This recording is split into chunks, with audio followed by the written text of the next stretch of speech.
So, berapa lapis kamu, Bun? Sekarang pakai 4 lapis. 4 lapis. Terakhir semalam ya lihat itu 4 derajat 6 derajat ya. Terakhir semalam 4. 4. Luar biasa. Jam 3 pagi gitu 4 derajat. Kita bangun jam 3 pagi teman-teman di sini. Kenapa bangun jam 3 pagi? Karena sebenarnya waktu di Indonesia itu udah jam 7 ya. Iya kan? Iya. Jadi semuanya aku lihat chat di grup itu udah rame. Dan sekarang udah jam 7. Jam 7 lewat 5 menit. Kita pengen jalan ke Masjid Eski Cami. Dan kita adalah jamaah yang telat. Tidak ikut rombongan. Biar bisa so sweet gitu ya. Nah, ini masjidnya nih, Masjid Eski Cami. Jadi hotel kita itu Ustadz cariin di deket masjid. Karena tujuan kita, iya sayang, karena tujuan kita tuh ke Turki itu tafakur sejarah Turki dan menikmati masjid-masjid di Turki. Karena jujur aja masjid di Turki itu sepi banget. Bagus banget, Masya Allah. Kemarin kita ke Selimiye, masjid Kubah terbesar dibandingkan Hagia Sophia. Cuman di situ yang sholat yang sholat maghrib itu cuma 5 orang. Nggak tahu nih sholat subuh di sini berapa orang.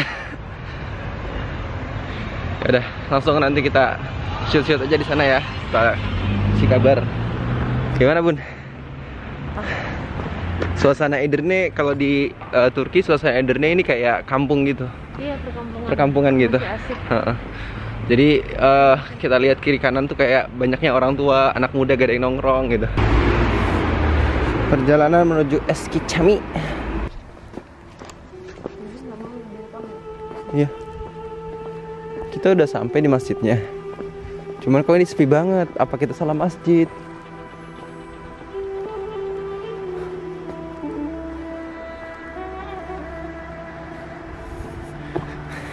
Kayak kuil-kuil berhantu gitu deh. Hah? Salah ya? Ya udah balik lagi berarti. Coba kita search.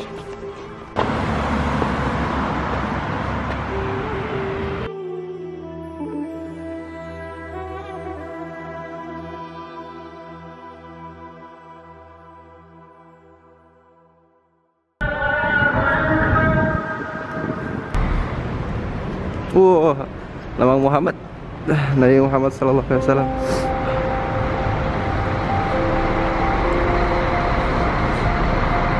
Karena Allah. Hati-hati Bu Amil.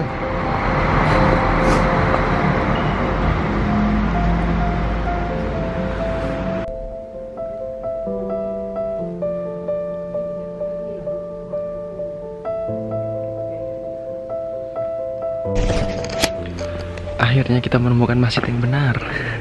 Padahal udah 2 kali kesini. Tapi kirain aku ganti masjid. Pas be. Dia dulu telat, bangunnya telat. Bukan. Kita ke sana dulu. Kirain Masjid Eski Cami yang di sebelah sana. Nyasar. Meresahkan warga. Ya serius. Ini epic banget sih. Kenapa? Ada Abu Bakar. Sepi banget nih. Iya kan? Gimana? Jamaah kita doang. Coba kita ke sana. Kita cek jamaahnya. Ayo. Di sini lagi PSBB, jadi jamaahnya itu tidak banyak. Bahkan tadi kita di sini masih dikunci. Iya. Nggak bisa masuk, Ustadz kali kilonya. Bisa masuk. Ternyata takmir masjidnya belum datang karena belum subuh. Ini barusan. Padahal udah jam 7 lewat ya. 2 menit lalu baru azan. Tuh, jamaah ada 5 orang. 1, 2, 3, 4, 5. Nah, lebih banyak rombongan kita ya dibandingkan jamaahnya ya. Iya, lebih banyak di kontak gue. Jamaah 8 orang.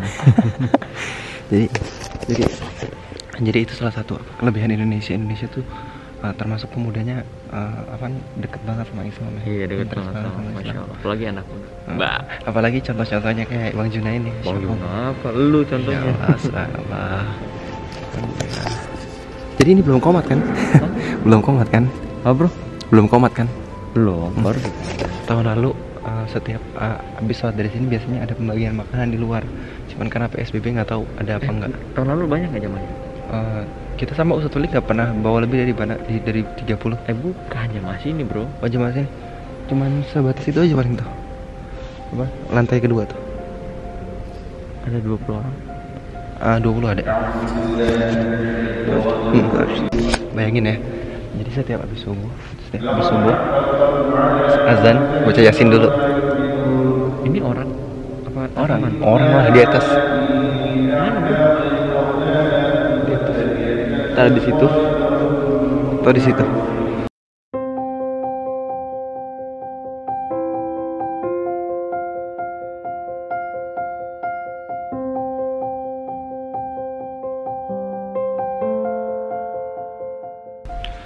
Merinding gak sih ketika dengar kalimat dulu masjid ini pernah penuh. Dulu masjid ini pernah penuh. Itu langsung merinding gitu aku. Tapi sekarang kan sepi banget kan. Sebegitu jauhnya kita sama Islam. La haula wala quwwata illa billah. Masjid seindah ini, semegah ini. Bener yang dikata sama Ustadz Wimar, yang terpenting itu fisik apa non fisik. Jadi kalau kita disuruh milih, dua-duanya penting, tapi yang paling penting itu non fisik. Masjid itu bisa gede, masjid gede itu banyak, tapi masjid yang ramai itu sedikit.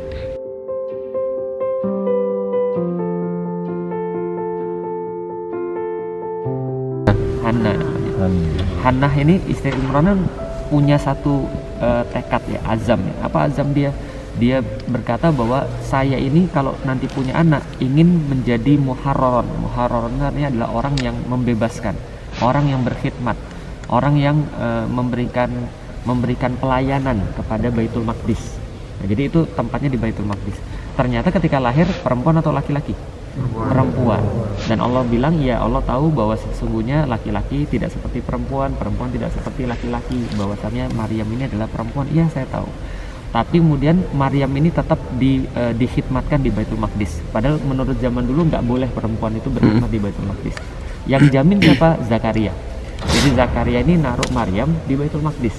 Yang aneh adalah dia setiap kali melihat Maryam ini di dalam tempatnya, ternyata dia punya banyak sekali barang-barang yang nggak dipunyai oleh orang-orang lain. Jadi buah-buahan yang nggak pada masanya ada di situ, buah-buahan yang nggak ada pada tempatnya ada di situ. Maka ditanya, kullama dakhala 'alaiha Zakaria al-mihraba, setiap kali Zakaria itu masuk ke dalam tempatnya Maryam, di mihrabnya dia lihat wajada indaha rizqan. Itu kelanjutan dari situ. Jadi kullama dakhala 'alaiha Zakaria al-mihraba wajada indaha rizqan. Ada di situ kemudian rezeki. Lalu kemudian ditanya, nggak apa-apa memang dimatiin. Kemudian ditanya, Maryam ini dapat dari mana? Anna laki hadza. Lalu kemudian Maryam menjawab, wa min indillah. Ini semua adalah dari Allah. Artinya kenapa dipasang ayat itu di atas mihrab, supaya orang tahu setiap kali dia masuk masjid, kullama dakhala 'alaiha Zakaria al-mihraba, setiap kali Zakaria masuk ke dalam kamar Maryam, dilihat ada di mihrabnya wajada indaha rizqan. Berarti orang sholat itu dapat rezeki. Jadi kira-kira seperti, nah setelah kemudian tahu seperti itu, langsung hunalika da'a Zakaria rabbah. Maka kemudian disitulah Zakaria langsung pergi lalu berdoa kepada Allah untuk minta anak. Nah, doanya kan ya sudah ini kan kita baca di surat Maryam ada, surat Al Imran ada. Satunya minta anak, setelah kemudian berdoa anak saja, satu lagi anak yang thayyibah, anak yang kemudian baik. Nah akhirnya kemudian setelah minta itu muncullah kemudian Allah mengatakan bahwa Allah memberikan Yahya pada Zakaria. Kan terus kemudian kan Zakaria nggak percaya. Kenapa? Itulah rizki. Kalau bahasa kita ya, kalau bahasa kita ketika orang sholat kan iya karena na'budu wa iya karena nasta'in. Ketika dia punya permintaan pada Allah, maka dia harus punya satu kekuatan yang besar untuk ibadah kepada Allah. Nah maka di situ dipajang supaya menjadi sebuah tanda bahwa kalau Anda mau rizki yang luar biasa ya banyak-banyaklah sholat. Nah itu jadi simbolis. Nah, Utsmani itu memang menjadikan simbol-simbol agama menjadi penghias. Beda dengan misalnya contoh, ada yang nanya, kenapa di Arab nggak ada? Itu kan ya, ya karena Arab nggak perlu simbol. Orang Arab ngangkat tangan doa, antum sudah amin. Padahal, orang Arab ngangkat tangan marah-marah, antum juga ikut angkat tangan gitu kan. Padahal dia bukan doa, dia marah-marah gitu kan. Antum ngelihat orang Arab itu langsung pernah ada cerita ada orang dari Mesir gitu kan ya, bawa seorang teman dari Indonesia sampai di Mesir, dikenalkan sama temennya ada orang Arab juga, langsung dicium tangan sama orang Indonesia karena dianggap syekh, padahal orang itu kafir gitu kan ya. Nah jadi artinya ini adalah sebuah tanda bahwa kita tuh melihat simbol tuh ya dari kadang-kadang dari wajah orang. Nah, lihat wajah saya ini kayaknya bukan muslim deh. Nah, kenapa? Karena biasanya bukan muslim kan gitu kan ya. Nah maka orang-orang Arab nggak perlu simbol, di masjid-masjid mereka nggak perlu ada kaligrafi, orang semua udah tahu. Tapi di masjid-masjid Turki ada simbol. Dan simbol itu pentingnya untuk apa? Untuk menandakan bahwa mereka itu agamanya adalah agama Islam. Kayak kita juga perlu simbol. Orang Jawa itu perlu simbol untuk menandakan keislaman mereka. Maka di masjid-masjidnya juga banyak simbol, gitu kan ya. Itu salah satu kenapa banyak simbol-simbol di sini. Cuman pentingnya simbol juga apa? Jadi gini, coba bayangin. Pernah pergi ke Arab umroh? Alhamdulillah. Pernah ya. Pernah lihat masjid-masjid di Arab? Ada simbol-simbol nggak? Enggak. Kadang-kadang juga cuma kotak biasa kan. Ternyata itu masjid gitu kan. Cuma yang membedakan paling ada menara. Andai kan nggak ada menara, ya, cuma bangunannya cuma gitu-gitu aja. Dan bayangkan taruhlah 300 tahun yang ke depan, ada orang datang ke sana, nggak ada orang di situ, dia lihat ini kira-kira dia lihat bangunan apa? Bingung. Tapi kalau orang lihat ke sini 300 tahun yang ke depan, nggak ada yang jelasin, orang sudah tahu ini pasti tempat ibadah orang muslim. Karena banyak simbolnya. Nah itu salah satu juga kenapa banyak simbol untuk menegaskan. Dan jangan lupa ketika Utsmani ini muncul di percaturan politik dunia, dia punya beban untuk menunjukkan sebagai duta Islam. Karena dia itu adalah kekuatan yang paling dilihat pada saat itu. Maka dia harus bangun yang paling besar, yang paling indah, yang paling cantik dan segala macam. Maka masjid-masjidnya itu adalah grande dalam tanda kutip. Makanya saya bilang ini, kalau kita pergi ke Mekah Madinah bawaannya itu mau ibadah. Bawaannya mau ibadah karena kita tahu bahwa Haramain itu adalah tidak ada yang menggantikan kemuliaannya. Tapi kalau kita pergi ke Turki itu ya bawaan kita tuh kayak apa ya? Kayak melihat itu terus ada satu perasaan bahwa ini membanggakan. Jadi sebuah perasaan yang berbeda dengan perasaan yang ketika kita pergi ke Haramain. Jadi Haramain nggak perlu bagus-bagus ya sudah gitu maksudnya. Nggak perlu grande gitu maksudnya. Ya sudah gitu, sudah dari nature-nya sudah bagus gitu maksudnya. Nah, apalagi kalau kemudian kita bayangkan peradaban Islam itu dihiasi dengan simbol-simbol yang bagus. Boleh nggak kira-kira? Boleh. Maka di dalam salah satu hadis Rasul katakan, hiasi bacaan Quran dengan suara-suara kalian. Jadi Quran tuh kurang bagus apa? Gitu kan ya. Ya kurang bagus apa ya? Paling bagus gitu. Tapi kenapa kita harus baca dengan suara yang paling bagus? Ya karena Allah meminta untuk menghiasi sesuatu kebenaran. Kebenaran itu harus dihiasi dengan keindahan. Ya sebisa-bisa mungkin lah. Saya walaupun suara saya itu pas-pasan gitu kan ya, cuma setengah oktav gitu ya, nggak. Jadi saya berusaha untuk membaca Quran dengan baik gitu. Walaupun tetap aja gitu kan ya. Kalau dibandingkan Ustadz Hanan ya jauh gitu kan ya.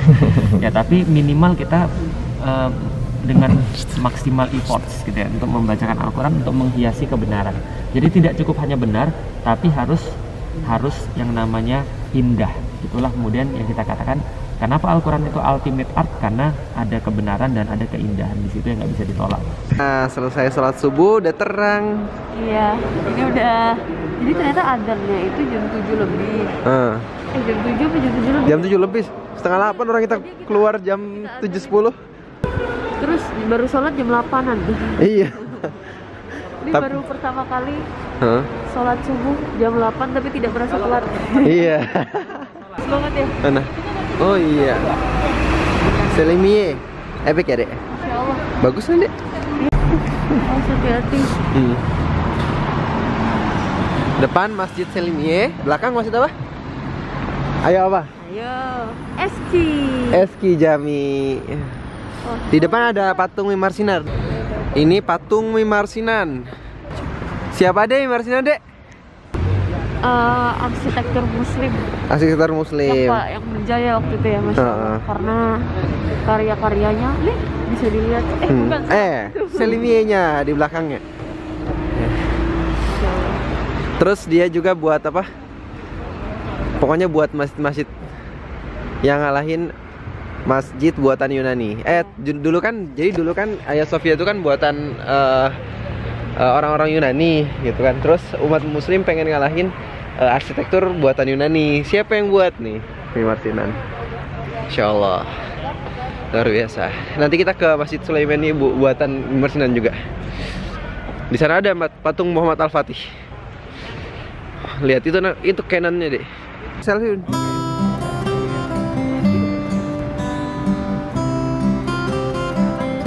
Ayo. Jadi pada PSBB gini makannya diplastikin ya? Iya. Yang Om. Betul. Aduh, nih makan pagi begini coba. Luar biasa. Mas Bobi tanyain, Mas yang paling favorit mana? Nggak ada. Saya mending soto Betawi katanya. Alhamdulillah udah makan, udah sarapan. Yang banget alhamdulillah. Senang banget. Tapi tadi makanannya luar biasa ya? Iya. Luar biasa. Aneh. Kenapa? Gini. Ini. Gini. Ini. Iya. Nah. Kayaknya. Ini. Atas. Iya, Ibu. Udah beres semua, Bu? Langsung go Istanbul kita ya, Bu ya? Iya. Bismillahirrahmanirrahim.